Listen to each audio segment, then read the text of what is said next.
રાપર પાલિકા ચૂંટણીમાં સત્તા પક્ષ દ્વારા શહેરમાં ફરીને વચન આપવામાં આવ્યું હતું કે શહેરમાં કોઈ સમસ્યા રહેશે નહીં, પરંતુ સત્તા મળતા જ વચન પાડવામાં નિષ્ફળ રહ્યું છે. વોર્ડ નંબર 1 તેમજ 3 માં ઉભરાતી ગટરો અને બ્લોક પાડેલા નાળાની તાત્કાલિક અસરથી રિપેરિંગની કામગીરી કરવા રાપર નગરપાલિકાના પ્રમુખ સમક્ષ રજૂઆત કરાઈ હતી.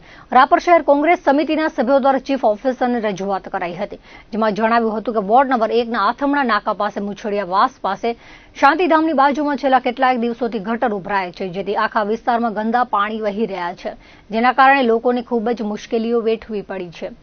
વોર્ડ નંબર 3 ના ઓકરા વિસ્તારથી સાવરલા પાર્ક સુધી બનાવેલ નાળું પણ કચરાઓથી ચોકઅપ થઈ ગયેલું છે, જેના કારણે ઓકડા વિસ્તારથી ગેલીવાડી તરફ જતી શેરીમાં ગંદા પાણી ભરાઈ જતા રહેવાસીઓને મુશ્કેલીઓ પડી રહી છે. ઉભરાતી ગટરોના લીધે ગંદકી ફેલાતી હોવાના કારણે મચ્છરોનો ઉપદ્રવ વધ્યો છે, જેથી લોકો રોગચાળો ફાટી નીકળવાની શક્યતા વ્યક્ત કરી છે. નગરપાલિકા દ્વારા તાત્કાલિક અસરથી વોર્ડ નંબર 1 અને 3 માં આવેલ ગટર લાઇન અને નાળાની સફાઈ કરવામાં આવી હતી. આ વિસ્તારમાં ગટર લાઇનના કામ અને સાફ સફાઈની કામગીરી જોઈ કોંગ્રેસ દ્વારા રજૂઆત કરવામાં આવે તે પહેલા આ કામગીરી પૂર્ણ થઈ ગઈ હોવાનું નગરપાલિકા પ્રમુખે જણાવ્યું હતું.